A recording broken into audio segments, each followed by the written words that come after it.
Hey guys, Izzy here, back with another video, and today we're going to be talking about the Ruinous Pokemon in Pokemon Scarlet and Violet.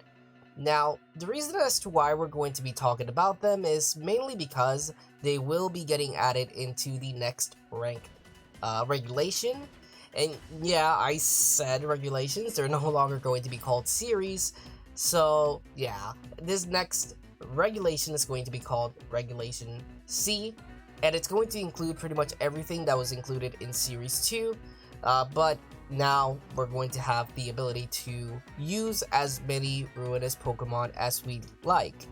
Now, this does bring a very interesting aspect to the competitive scene because the Ruinous Pokemon have a new ability or four new abilities that we've actually never had before.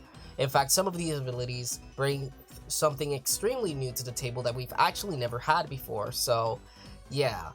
Basically, what these abilities do is that it lowers everyone on the field a specific stat. So, it does mean that you do have to be mindful when you're using one of these Pokemon because the lowering of the stat is going to affect your side as well. Now, this also does mean that if another Ruinous Pokemon is on the other side of the field and it's the same one as yours, then they can't lower your stat, so they are immune to their own ability. To be honest, I kind of verified, but I wasn't able to confirm if they affected each other. Like if it's another Ruinous Pokemon, not the same type of Ruinous Pokemon. But to my understanding, it's only if it's the same ability, so just keep that in mind. Now, what we're going to be going over is how viable these Pokemon are going to be in the competitive scene. And when I say the competitive scene, I'm mainly going to be talking about the doubles format VGC. So yeah, how good they're going to be in ranked doubles is pretty much what we're going to be talking about today. And you know, what really is it that they have that could bring some really good utility or just offensive pressure on the field in the next regulation for competitive ranked. Now, let's go ahead and start off with Kaiju. Now, Kaiju is probably going to be the obvious pick for a lot of people. It's a very offensive Pokemon. It has a whopping 135 special attack base stat, which is coupled with Beads of Ruin, which is the Ruinous ability that lowers special defense. This does mean that the 135 coupled with the lower special defense for everyone on the field is going to be extremely devastating to pretty much any Pokemon, regardless of how bulky SPDF wise they are. So Kaiju is definitely going to be a Pokemon that's going to be in a lot of teams if they're going to include any Ruinous Pokemon on them, because of course we're not restricted to just one, we can run as many as we'd like. But obviously, due to the nature of their abilities, it's probably not very favorable to run all of them, or more than two, probably.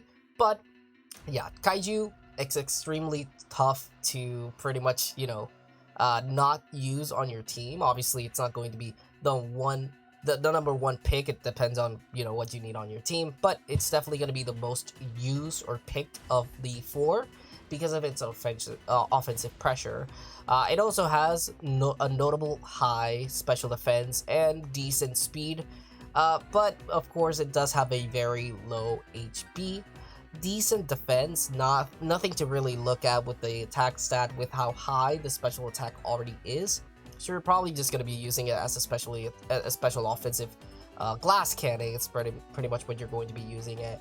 It kind of reminds me, of course, of Fluttermane, and pretty much is how it's going to be ran. Just like Fluttermane, you're probably going to run it with a Focus Sash. Maybe you want to run it with a Specs or Scarf if you want to give it a little bit more speed, since it is a base 100 speed. It's not the fastest thing, but it's not the slowest thing at all. Like 100 base stat on your speed is really, really good, especially with how offensive this thing really is. So yeah, that's one thing to note. It does have, of course, the moves to back it up as well, since it does have access to Heat Wave, which is a great spread move. It has Nasty Plot if you want to run Focus Sash, Nasty Plot. It's going to be really devastating. It also has access to a great stab in Dark Pulse and a great supportive option in Snarl, and it's just a really good Pokemon. And if you really want to go overkill, you could also go with Overheat in order to, you know, maybe ditch out that one big damage that you might need to maybe break through a wall or anything like that. Notable things to mention as well, I did mention Taunt, I mean not Taunt, I did mention Snarl, which is a great supportive option, since it doesn't always have to be doing extremely high amounts of damage. Snarl is still going to be a really good option. Taunt is a good option as well. It does have access to Light Screen and Reflect, which is not, it's definitely not going to be the best setter for screens, but it's definitely worth noting that it does have access to it in the case that anyone wants to run a specific one, maybe because you're lowering the special defense of your allies. Maybe you want to go ahead and, you know, set up a light screen with it. There's better options, but again, just a thought if you want to go ahead and, of course, run that. It's not a bad pick. Definitely not. As for coverage options, it only really has one, which is Psychic, and it's not really that big of a deal. I don't think that you should use Psychic over any of its other abilities, just because not abilities, its other moves, just because Heat Wave is such a great option, Overheat is such a great option, Dark Pulse, Snarl, like, those are much better options in my opinion, and you pretty much have everything that you might need covered, except for maybe like against Tyranitar, but Psychic's not gonna help you there anyway, so maybe Terra Blast if you really need to deal with certain Pokemon in particular. But other than that, yeah, Caillou is, you know, pretty much set with its stab moves. In terms of Terra, you're probably gonna run things like Fire Terra just to further cement the absolute abhorrent damage that you're going to be doing against your opponent, because it's actually just crazy. Like, the damage calcs on this thing it's just wild. It also has access to Will-O-Wisp, so that's also a good thing to note, just in case you of course want to cripple things like opposing Iron Hands or even Apes, anything like that. Really, it's a good option. But again, it also has access to pretty much the move that every single Ruinous Pokemon has, which is Ruination. It's not really worth mentioning it for Caillou, honestly, but it does have access to it, but you're really not going to get a lot of usage out of it, honestly. But let's go ahead, let's move on to the next Ruinous Pokemon, and that's going to be Chien-Pao. Now, Chien-Pao has the same qualities as Kaiju. It's an extremely offensive option. It has really good speed. Like, it has 135 base speed, 120 base attack. It's an absolute unit of damage. It's kind of naturally bulky. It's not really too bulky, but it's enough to at least know that you're probably going to be able to take a hit or two. But probably not from like very strong Pokemon. It does have a decent-ish special attack, which will come in handy for certain moves in particular, which we'll go over right now. But it does have the Sword of Ruin ability, which means that it does lower the defenses of everyone on the field, meaning that its 120 base stack attack is still going to be hitting a lot harder than what it's already hitting with that base 120 base attack. So that's definitely worth mentioning. And again, like I mentioned with Kaiju, keep that in mind when you're using this Pokemon or any of the Ruinous Pokemon, because lowering your defense is definitely not something that you would want to do, especially with how many really good physical offensive Pokemon are out there.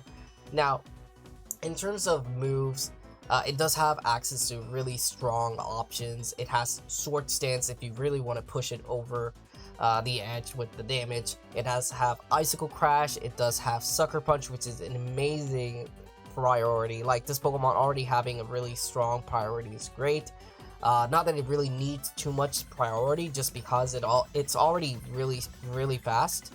It has access to Throat Chop, it has access to Crunch, and also if you really want to be cheeky with it, you can run Sheer Cold, but I would highly recommend not doing so, since why would you want to do that, man? Come on. Don't be that guy. Don't be that guy. It does have access to Recover.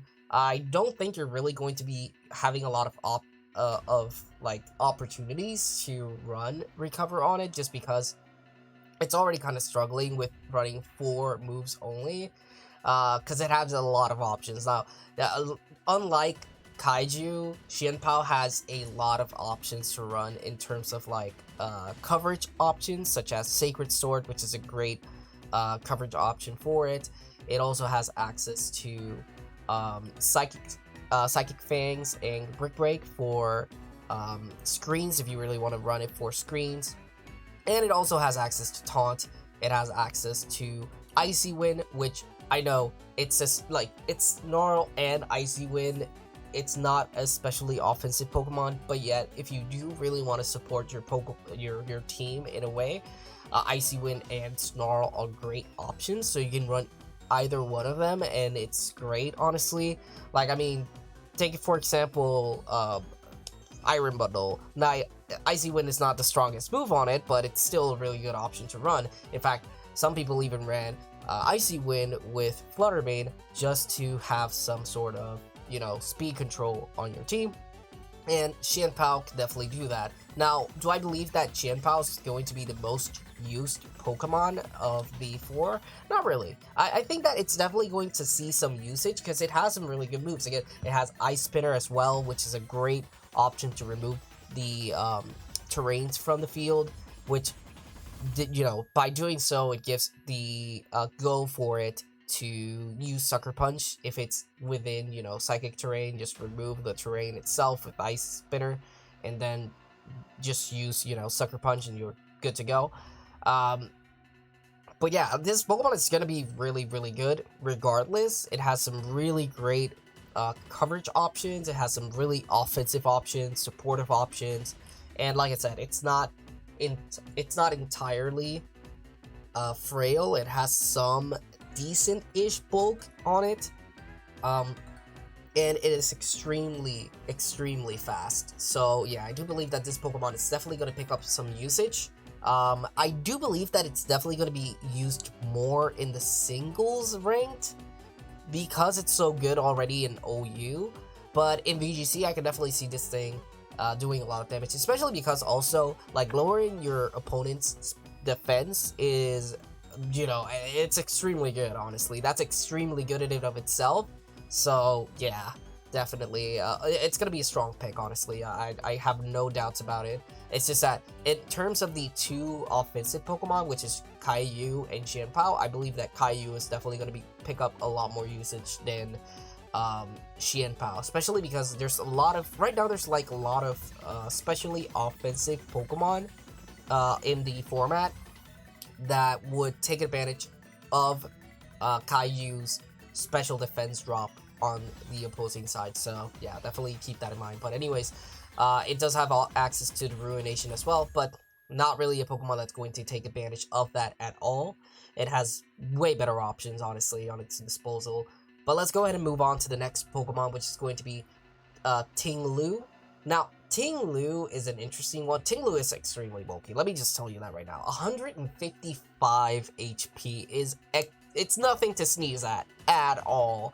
And it also has a really good defense stat in 125 base stat defense. Coupled with 110 attack base stat, this Pokemon can be ran in several ways. Special defense is 80, which is not, it's not really great, but with the amount of HP that it actually has, it's not bad at all. Especially because Ting-Lu has Vessel of Ruin, which basically what Vessel of Ruin lowers is the special attack. So this is the first time that we actually ever have an ability that lowers the special attack of everyone on the field, the opposing side as well, but yeah. it's going to lower everyone's on the field. And this is the first time that we had something like this, and we've wanted to have something like this for a while, since we do have Intimidate, but we don't have an Intimidate for special attackers. This is pretty much going to be that one thing. Now, in terms of what can be ran with Ting-Lu, Ting-Lu can be ran in various amounts of options. It has a lot of options in its disposal, right? Like, it has a really low speed, which makes up for, like, everything else just makes up for it. And it's great to have, you know, really low speed, because it just means that it's good on Trick Room.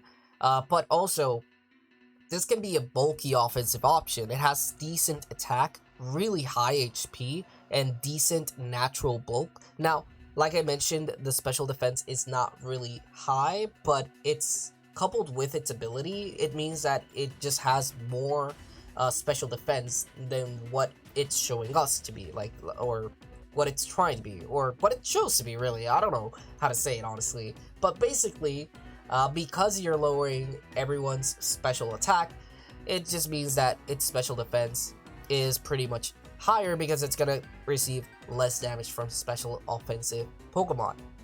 So you can run this physically offensive, bulky. You can run it just physically defensive, supportive, or specially defensive, supportive, or both, and you're still fine. This Pokemon has a lot of options to actually run either one of those sets, pretty much, because it does have access to strong stab moves in Throat Chop and Earthquake. It has Fisher, if you really want to be that guy, but why would you want to be that guy? Come on now.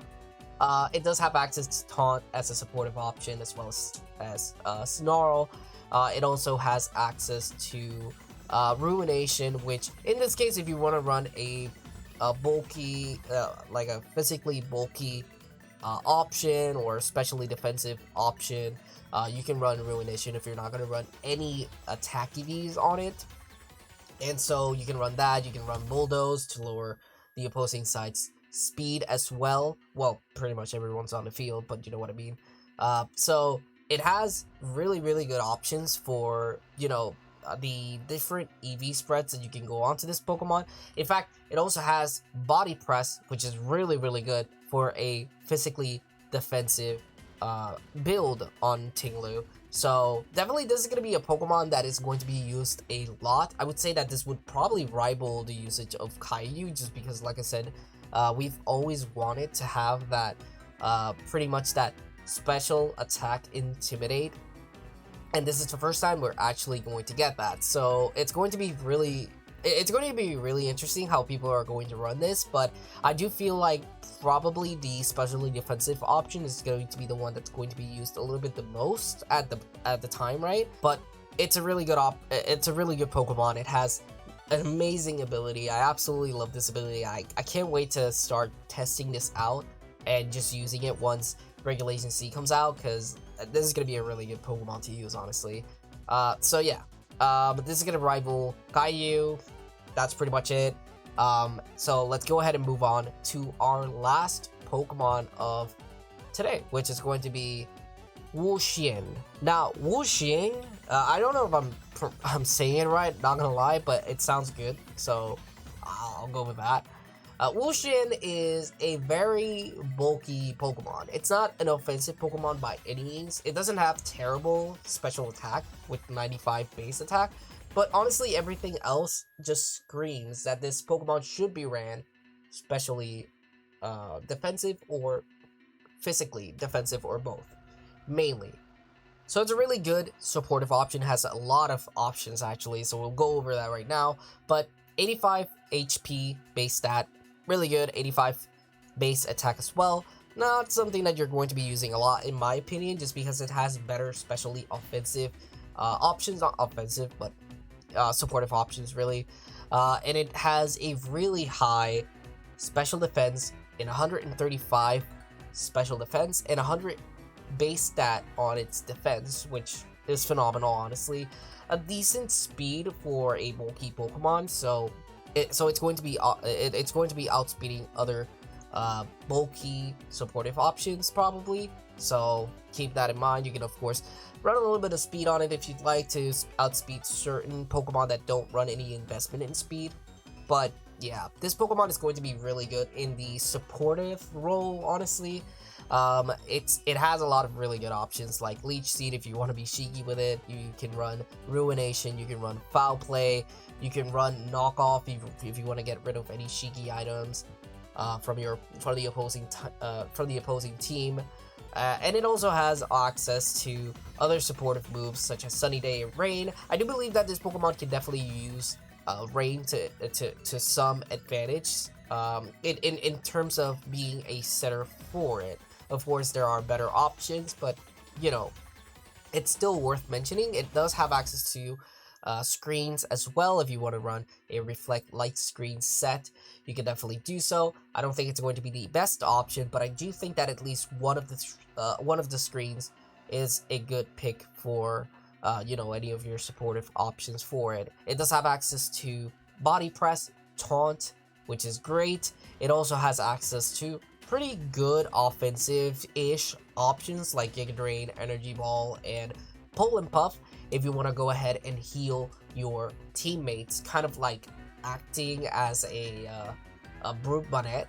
So yeah, this Pokemon is probably not going to be the most used out of the 4 Ruinous Pokemon just because the others have a lot more to offer, but I do believe that this is still going to be a really good Pokemon. It does have Tablets of Ruins, which means that it does lower the attack of the opposing side, or well, of everyone on the field, not just the opposing side.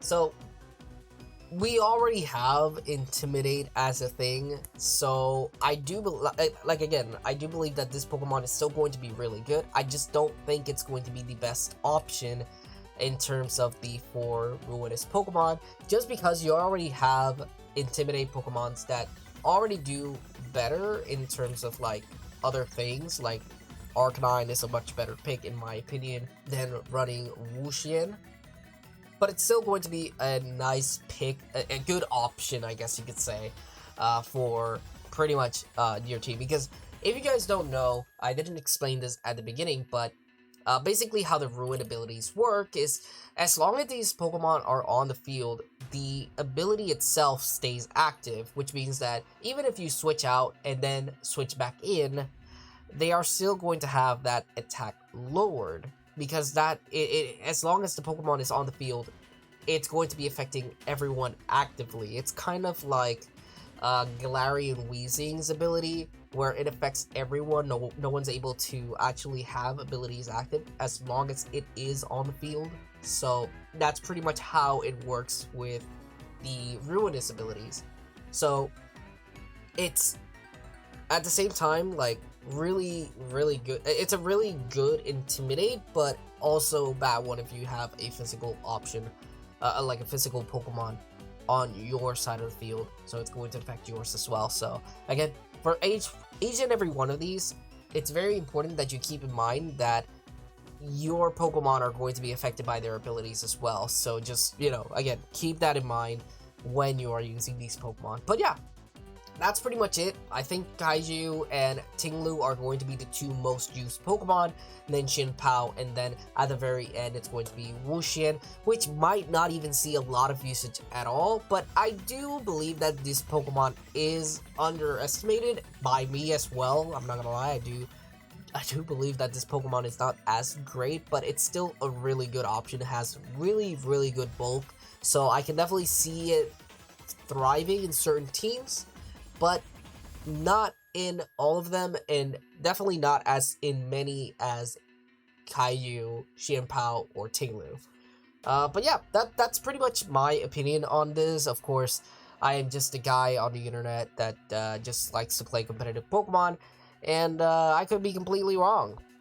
But I do believe that this is what's going to be the case for the Ruinous Pokemon. Let me know, of course, if you disagree. Let me know what you thought of the 4 Ruinous Pokemon, how good you think they're going to be in the competitive scene. And yeah, thank you guys so much for tuning in today's video. I know that it's been a while since I've uploaded. February was one hell of a month, okay? Like, it's been one hell of a month, but I'm glad that we're now in March. Maybe a much better month ahead, and yeah, I'm just happy to be uploading videos again. But yeah, anyways, thank you guys so much for tuning in. Hope you guys enjoyed the video. Let me know what you think, and if you have any opinions on the Ruinous Pokemon, let me know in the comment section below. I would love to hear your guys' thought. I was going to make a tier list for this, but honestly, just 4 Pokemon, I mean, come on, why would I fucking make a tier list for just 4 Pokemon? But yeah, I will be talking about the Paradox Pokemon that were introduced recently. Kind of speculating on them in another video, so I hope you guys look forward to that. And yeah, I'll see you guys on the next one. Peace.